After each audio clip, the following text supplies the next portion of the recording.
Hello, and welcome to Greet the Week, a program dedicated to living in the now and to embracing each experience with gratitude. I am Mona Duncan, speaker, advocate, and personal success coach. I heard a song recently, and the lyrics in it said it was about learning from life.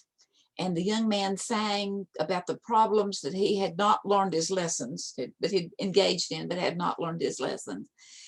And then after a while, he began to see that there was some lessons to learn in conflicts. And so he says, now I am sitting at the feet of my own mind and learning from the greatest teacher of all.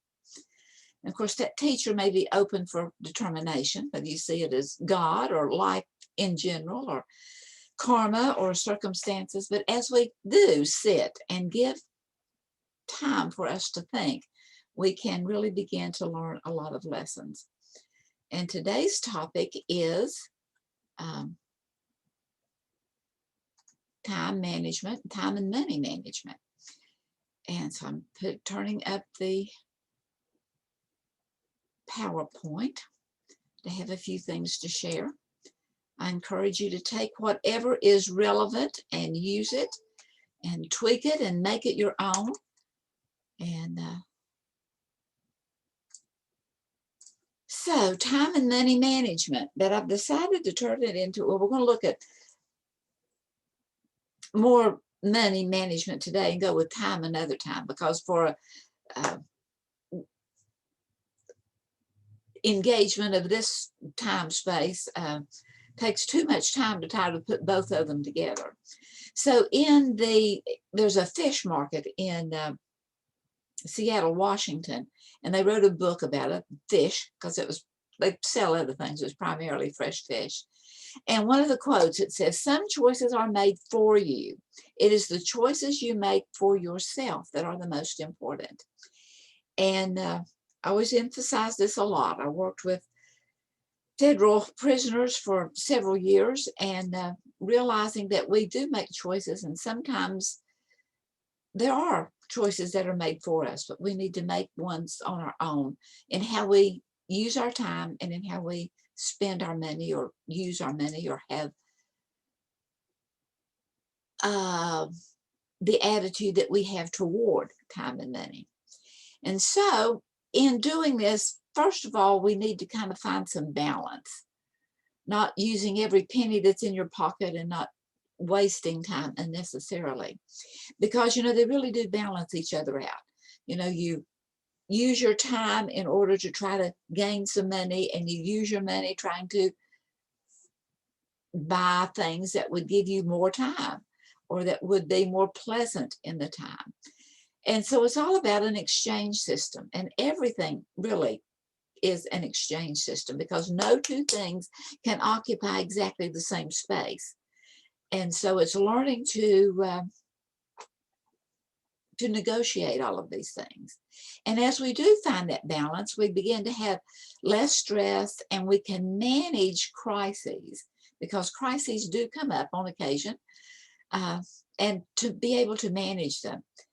Learning how to have more balance in our life gives us confidence, that's greater productivity, and remembering always, always, always that you choose, or something or someone will choose for you, because we are consumers. We're not, but we are consumers.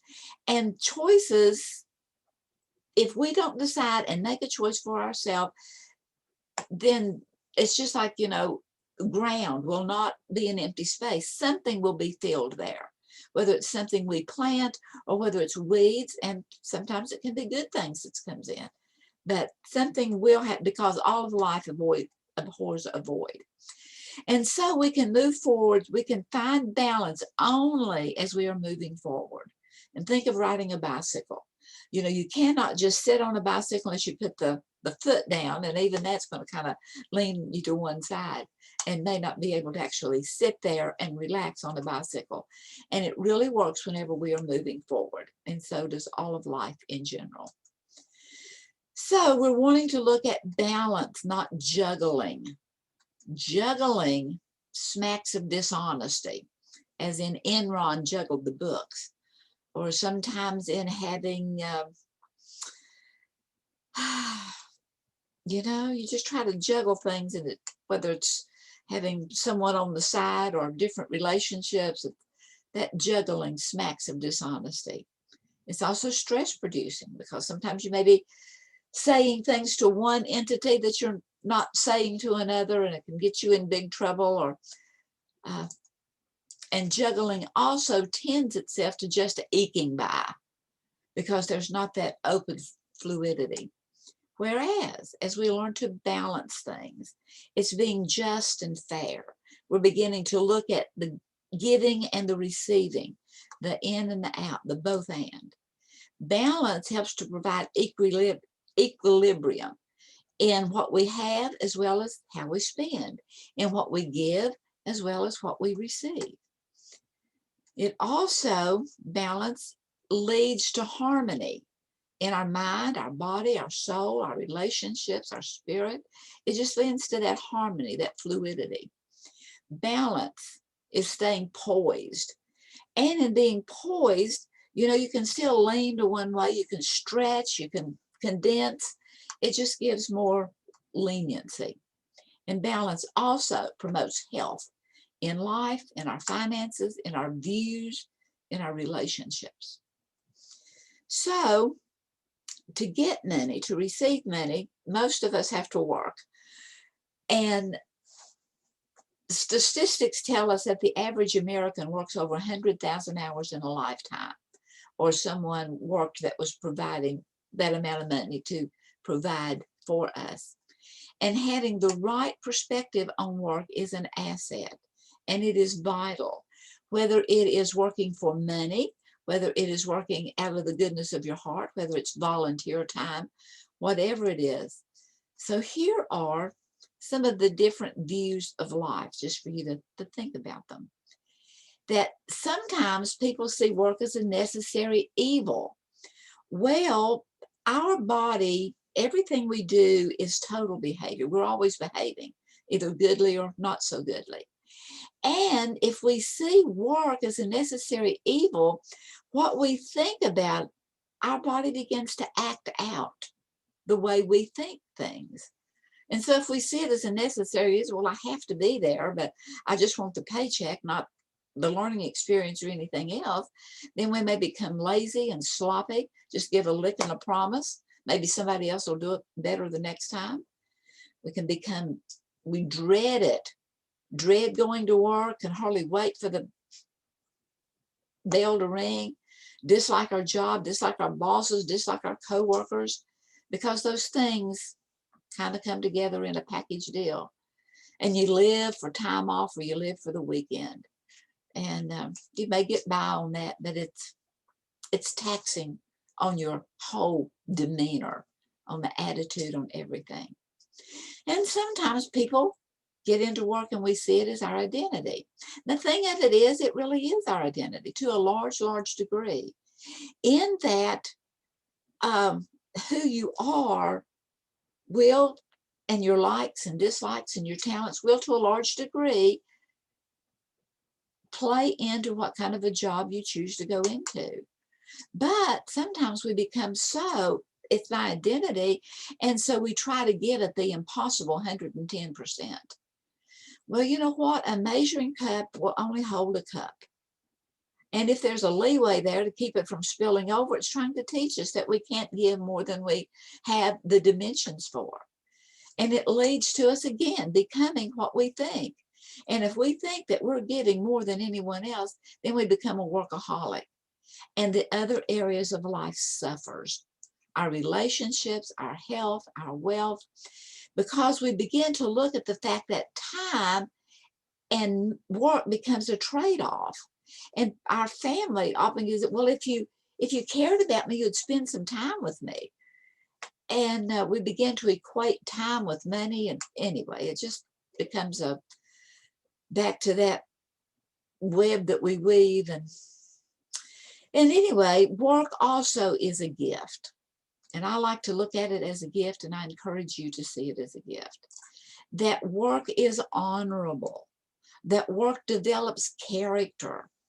Work is a place of witness. It is where other people, especially in working with the prisoners and life skills, work is a place of witness that people can begin to see what kind of a personality, what kind of a attitude you have toward being dependable, and whether or not you are promotable. It is an act of responsibility. And again, your coworkers and your employers can begin to see how much they can trust you with. So work is a wonderful gift. And in our work, as well as in our everyday living, honesty and integrity definitely pays off. So here are some thoughts, some words of wisdom. Malcolm Gladwell, well-known author, and in his book on Freakonomics, and he was giving a lot of statistics and so forth, and he said, contrary to popular belief, the average drug dealer makes less than minimum wage in an ongoing amount of time. Dr. John Perkins says, the best welfare program ever developed is a good job, and being a good employee that does a good job.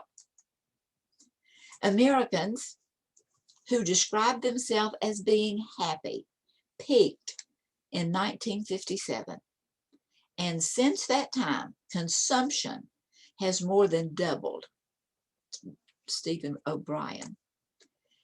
And so stuff is important, but in and of itself, and money does not create happiness. It depends on our attitude, our honesty, our integrity. And so one of the former inmates, and I repeated this again and again to the others, said there are big debts for our choices. I paid one of the biggest, time. The time away, time being spent incarcerated, time being spent being told what to do, time away from your freedom, away from your loved ones. So if you don't tell your money where to go, you will wonder where it went. So we're going to look at 7 things of what to do with money. 1 is to determine your monthly income. Well, what does that consist of? It consists of the money that you bring in on a consistent basis, and includes, but it is not limited to, your regular income at a primary job. It includes any overtime that you get that may be sporadic, or it may be regular overtime. It includes any public assistance that you receive, any child support, any pension, any Social Security, any disabilities, any commissions, any bonuses, any income that is coming to you from an outside source for some reason is determined as monthly income. And then after you determine how much income is coming in every month, it is also equally important to determine the monthly expenses, how much money is going out every month. And it includes, but is not limited to, housing, whether it's home ownership or rent or mortgage, utilities, telephone, car payments, car repairs and maintenance, gasoline, oil, insurance, child support, eating out, savings, snack items, doctor visits, pet supplies. It's all kinds of things. It includes anything you spend money on during the month, whether it is a regular thing that's every month, like a payment, or the fact that you and you know, cars do have flat tires and do need change. So it's really good to figure out your car repairs and how much maintenance you give them per year and divide it by 12 so that you know approximately how much you're spending per month. And you regulate your vacations and your holidays, put them down as a monthly expense, that you're putting so much aside so that whenever you can have maybe a 1-week vacation or little special getaway. But it's determining your expenses. And although I put monthly on here because you want to break it down to monthly, that you're either using it to meet that bill, that responsibility, that requirement, or you are setting it aside to have in reserve for when the time comes that you do have a vacation. I always find it very, very interesting that whenever it becomes December, and whether it is Christmas or Hanukkah or Kwanzaa or what the different celebrations are during that month, it's like, oh no, Christmas is already here and I don't have any money. Well, you know, that is something that happens every year, and birthdays the same way, and celebrations the same way. And it's being proactive in how that you prepare for those things ahead of time so that you are able to enjoy them whenever it is the time of the birthday or the. And so here is just a sampling of a worksheet that then I would give to each of the prisoners and or anyone that I may be working with as a life coach now after that wants to work on money management. And then in determining the monthly expenses. Now, right here, I have 5 items that are marked with little asterisks because these, where I worked was at a comprehensive sanction center where pre-release prisoners would go through there to learn life skills and to actually begin to work in the community. And so they agreed to what the terms before they were released there. And so once they got a job, 25% was given to, well, it wasn't given, it was given to be put into a savings account that the inmate would not receive any of that money at all until they left. And it was to help them be able to have rent for utilities and for the 5 things that are marked here. There's only 4 things that but it's in 2 different ways. One is housing, rent, or mortgage, and then house renters.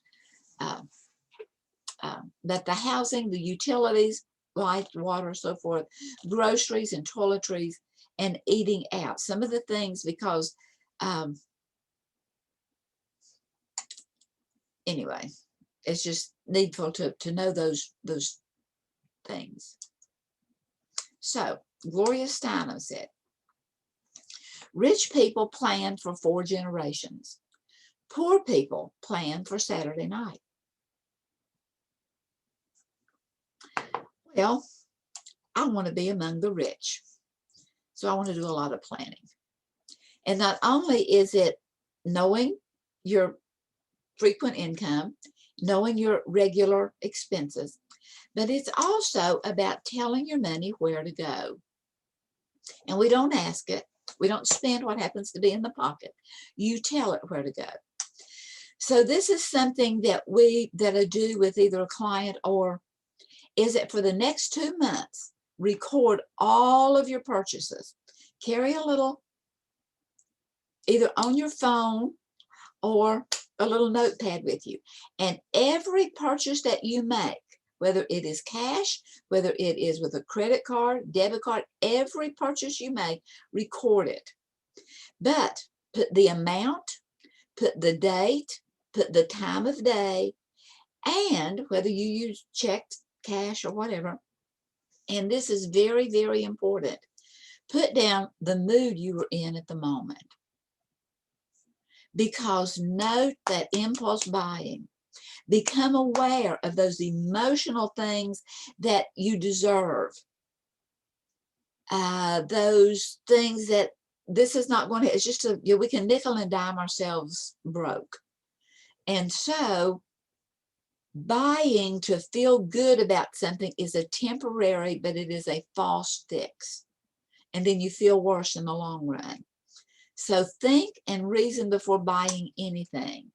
And remember that stuff does not bring happiness. So telling your money where to go. Then the fourth thing is to rank your expenses in order of importance to you. And then do some really reasoning here. Are you spending too much on fast foods? What if you took your lunch? What about if you're spending too much on entertainment? Or how can you cut down on the entertainment? You know, how can you maybe rent a movie instead of going to the movies? Where are you wasting your money? And then the shaker philosophy that I personally grew up with is use it up, wear it out, make it do without. And with our creativity, how we can reprocess those things and redo them and revamp them and reuse them and make them very productive. Point number 5. Well, first of all, let's look up here what Calvin Coolidge said. Calvin Coolidge said, there is no dignity quite so impressive and no independence quite so important as living within your means. In other words, don't spending more than you have coming in to pay for. So, point number 5 is that successful spending requires trade-off. So, it is looking at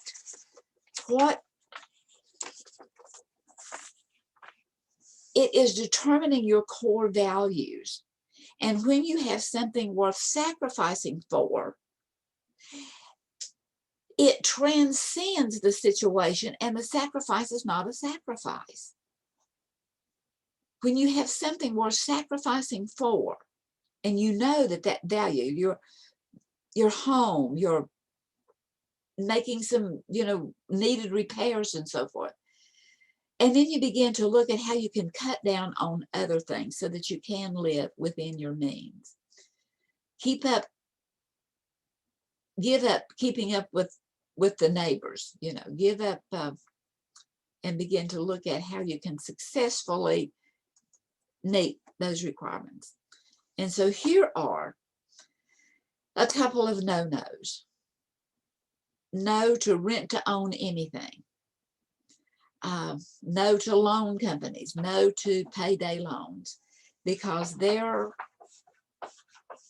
return of what you pay for that, what seems like a privilege, what seems like a fulfillment of the need up front, becomes a great burden. Benjamin Franklin, a word from wisdom from good old Ben.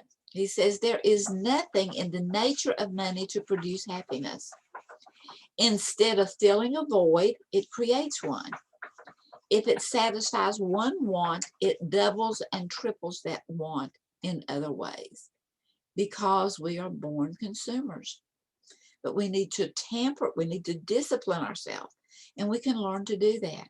And it can become, it can become a game. It can become exciting to see how that you are meeting these goals and overcoming the deficits. So point number 6 is to discipline yourself to paying by cash, debit card, or check. Not going into that long-term debt, not going into those long-term credit cards.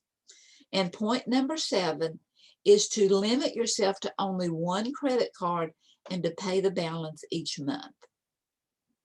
Some will even give cash back, so you could put it on there, but pay that balance off each month. If you have existing credit card debt, then get really busy in paying off that highest interest card first. Or with the money situation, the rate of return being lower now, sometimes you can get a loan that would pay off all of them, but then pay them down. So, some tips on savings. So, income is the money that comes in through whatever means. Outflow is the money that goes out, whether it's for needs or wants. It's the money that goes out. And so, what should the bottom line be? Well, I put question marks here, but I suggest that the bottom line would be 0. Now, I'm not saying that you spend every penny that comes in. I'm saying that in your worksheet, you put on here savings. You put on there charitable giving, so that you are always saving, but you are always in a position to be able to give as needed, being able to help others as well as help yourself, being able to meet those unexpected things that come along, and they're really not so unexpected when we begin to realize the ongoing demeanor of life itself. So here's just a few savings tips to, first of all, list what is most needed. And under that most needed, I would certainly include putting away 1%, 2%, 5%, 10% for savings that could be used for charitable giving, tithing, but just having that savings there. Use direct deposit for savings as well as to put your check in, or anytime you have change or any surprise money, instead of just blowing it, maybe a small percent, or 1 or 2% of it to kind of blow and have something fun, but bank it, put it in a secure place. Be content with what you have, as you begin to realize that the more I want what I have, the more I appreciate what I have. Maybe have a hobby or a help that would be profitable, that someone would hire you to do. Find fun and free activities. Anyway, all of these things, and some suggestions on making budgeting easier.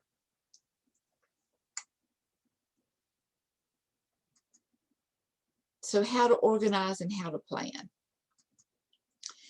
Well, once a year, block off a set space of time to look at the previous year and the upcoming year, and to know what needs to be paid and when. Now I'm going to hold up a little, I don't know if how well you can see this. I whited it. I didn't white it out. I put the wingdings on it, so it's not real clear to say. But it's a piece of paper. I want to stop sharing here just for a minute. Maybe I am.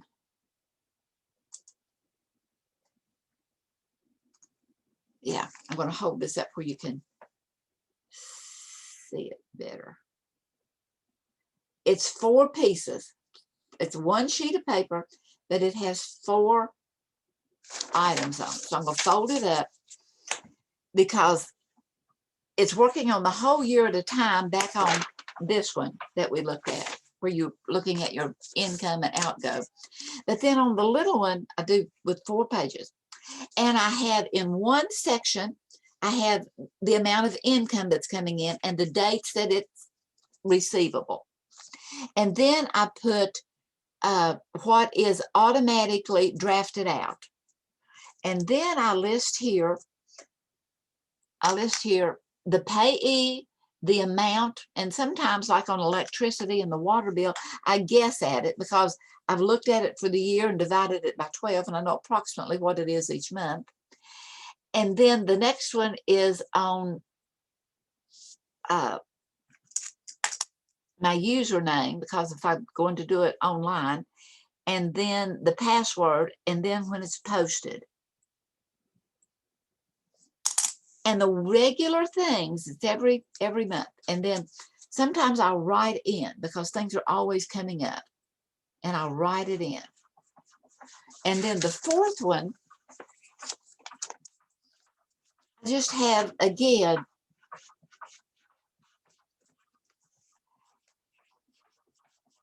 I have it in a condensed form. What I do per month that is a very large amount, like when we pay taxes, when we pay for timeshare dues, when we pay for car insurance, house insurance, those kind of things, the biggies. And I keep that before my mind, and there where I can look at it once a year.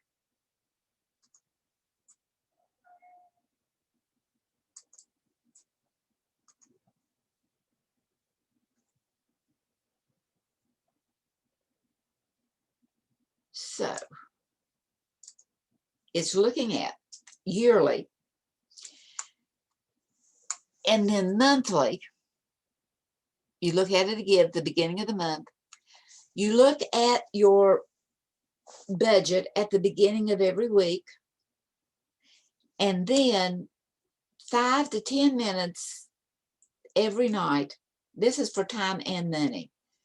You begin to look at, what am I going to do tomorrow, so that you can prepare for it, so that when you get up in the morning, you don't have to figure out what you're going to wear to work, so that when you get up in the morning, you don't have to wonder about packing lunches, because you've taken care of those things the night before. Then also 5 to 10 minutes nightly. Now I'm kind of bringing it down into what I have up here, that you block off a specific time. And so in this 5 to 10 minutes nightly, you are scheduling your work and any appointments that you have to do, so that you know that whatever your work time is or whatever your appointment time is, so that you can be on time. You know what payments are due, and you look at your upcoming calendar for any future obligations. And maybe next week is someone's birthday, and so you look at your schedule for tomorrow, and you realize, you know what, I will have time today to stop by and get that birthday present, so I will be ready next week. You look at upcoming things so that it's not everything is crunch time. You fill in the non-schedules, which is what I was meaning by that upcoming calendar. And then you divide and conquer. You continually look at, what can I eliminate? What can I delegate? How can I simplify?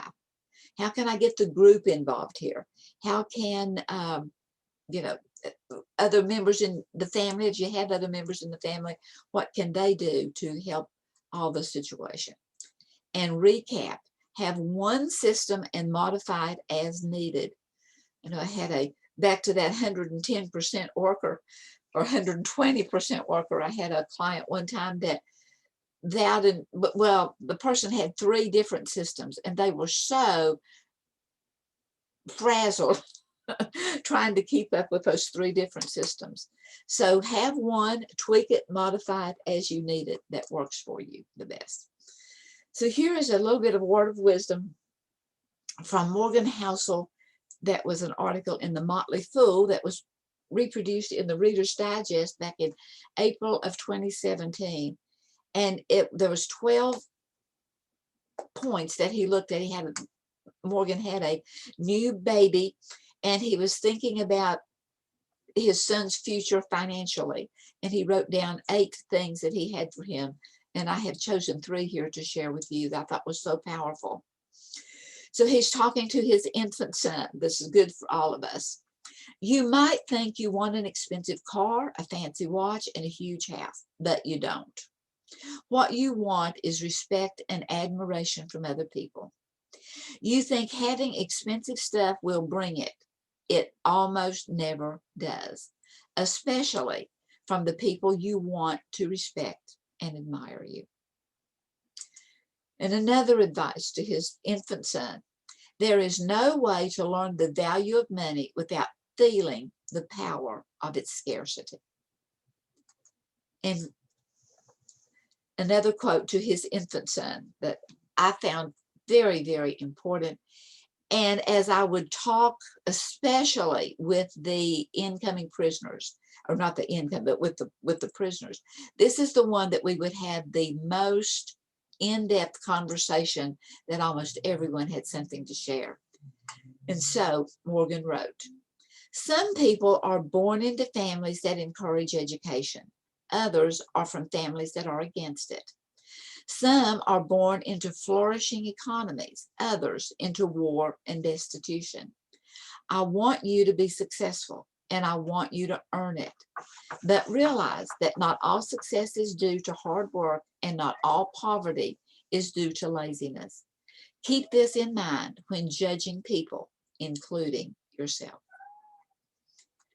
And so we'll end up here with anything that appreciates goes up in value. And as we appreciate everything. And so Madame Blueberry's VeggieTale video, she sang the song at the end. A thankful heart is a happy heart. I'm glad for what I've got. That's the place to start. For my mom and my dad, and I'm going to add in that you just enumerate all the people in your life.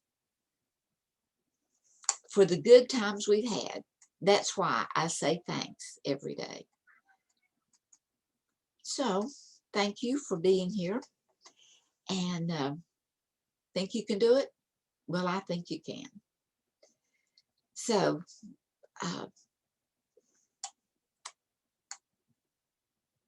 many blessings and go in peace.